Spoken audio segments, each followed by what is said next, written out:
ತುಮಕೂರಿಗೆ 24 TMC ನೀರು allot ಆಗಿದೆ. ಅದರಲ್ಲಿ ಕುಡಿಗಲ್ಗೂ ಸೇರಿದೆ ಮತ್ತು ಮಾಡಿಗೂ ಸೇರಿದೆ.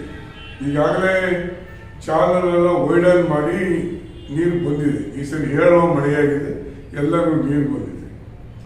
ಈ ಮಧ್ಯದಲ್ಲಿ DK ಶಿವಕುಮಾರ್ ಅವರು ಉಪಮುಖ್ಯಮಂತ್ರಿ ಮತ್ತು ನೀರಾವರಿ ಸಚಿವರು 75 ಕಿಲೋಮೀಟರ್ ಗುಬ್ಬಿ 75 ಕಿಲೋಮೀಟರಲ್ಲಿ ಎಕ್ಸ್ಪರ್ಟ್ ಚಾನಲ್ ಅಂತ ಮಾಡಿ ಸುಮಾರು 12 ಅಡಿ ಹೈಟು ವಿನ್ಯಾಸ ದೊಡ್ಡ ಪೈಪ್ ಹಾಕಿ ನೀರು ತಗೊಂಡು ಹೋಗಲಿಕ್ಕೆ ಹೊಡಿಸಿದ್ದಾರೆ ಕೇರಳ.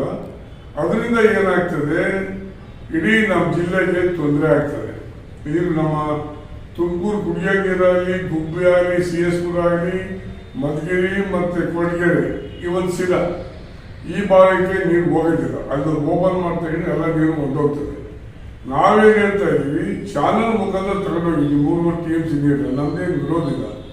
ಇಲ್ಲಿ ತಗೊಂಡು ಹೋದ್ರೆ ನನಗೆ ತೊಂದರೆ ಆಗುತ್ತೆ ಅಂತೇಳಿ ಸ್ಟಾಪ್ ಮಾಡಿ ಅಂತೇಳಿ ನಾವು ಸುಮಾರು 7-8 ತಿಂಗಳಿಂದ ಹೋರಾಟ ಮಾಡ್ಕೊಂಡು ಬಂದಿದ್ದೀವಿ.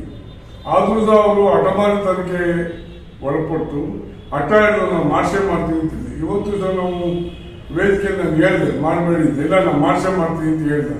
ಈ ಹಠಮಾರಿತನ ನಾವು ಯಾವುದೇ ಕಾರಣಕ್ಕೂ ಒಪ್ಪಕ್ಕಾಗೋದಿಲ್ಲ. ನೀರನ್ನು ಈ ಎಕ್ಸ್ಪರ್ಟ್ ಚಾನಲ್ ಮುಖಾಂತರ ಕೊಡಲಿಕ್ಕೆ ನಾವು ಯಾರು ಒಪ್ಪಲ್ಲ. ನಾವು 7ನೇ ತಾರೀಕು ಸಾಕಷ್ಟು ನಾವು ಹೋರಾಟ ಮಾಡ್ಕೊಂಡು ಬಂದಿದ್ದೀವಿ. 7ನೇ ತಾರೀಕು ಪಾದಯಾತ್ರೆಯನ್ನು ಮಾಡ್ತೀವಿ. ಗುಬ್ಬಿ ತಾಲೂಕ ಯಾವುದು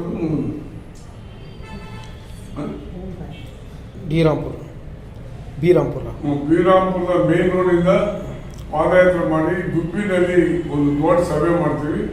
ಸಭೆಯಲ್ಲಿ ಸುಮಾರು 20-25 ಸಾವಿರ ಜನ ಸೇರುವಂತ ನಿರೀಕ್ಷೆ ಇದೆ. ಇದು ದೊಡ್ಡ ಹೋರಾಟ. 206 ಸಂಪೂರ್ಣವಾಗಿ ಬಂದಾಗ್ತದೆ.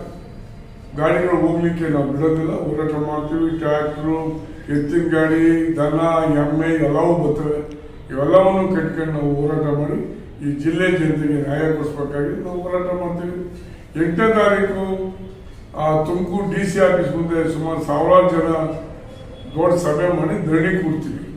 ಹಾಗಾಗಿ ಇದನ್ನ ಯಾವುದೇ ಕಾರಣಕ್ಕೂ ಸಹ ಕ್ಯಾಬಿನೆಟ್ ಡಿಸಿಷನ್ ಆಗಿದೆ, ನಾವು ಮಾಡೇ ಮಾಡ್ತೀವಿ. ಕ್ಯಾಬಿನೆಟ್ ದೇವಲೋಕದ ಏನಲ್ಲ, ನಮ್ಮ MLA ಆಗಿ ಮಿನಿಸ್ಟರ್ ಆಗಿರೋದು ಕ್ಯಾಬಿನೆಟ್ ಅಲ್ಲಿ, ಅದು ವಿತ್ಡ್ರಾ ಮಾಡಬಾರ್ದು ಅಂತ ಯಾವ ಕಾನೂನು ಇಲ್ಲ.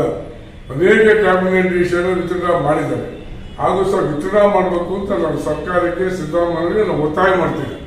ಇಲ್ಲ ಅಂದ್ರೆ ಉಗ್ರ ಚಳವಳಿನ ಇಡೀ ಜಿಲ್ಲೆಯಿಂದ ಮಾಡ್ತೀವಿ. ನಮ್ಮ ಜಿಲ್ಲಾ ರೈತ ಸಂಘದವರು, ಆಟೋ ರಿಕ್ಷಾ ಅಂತ ಸಂಘ ಸಂಸ್ಥೆಗಳೆಲ್ಲ ಒಟ್ಟಾರೆ ಸೇರಿ ಈ ಹೋರಾಟದಲ್ಲಿ ಭಾಗವಹಿಸಿ ನಿಮ್ಮ ತನ ಉಳಿಸ್ಕೊಳ್ಳಿ, ಈ ಜಿಲ್ಲೆ ಗೌರವ ಕಾಪಾಡಿ, ರೈತನ ಕಾಪಾಡಿ.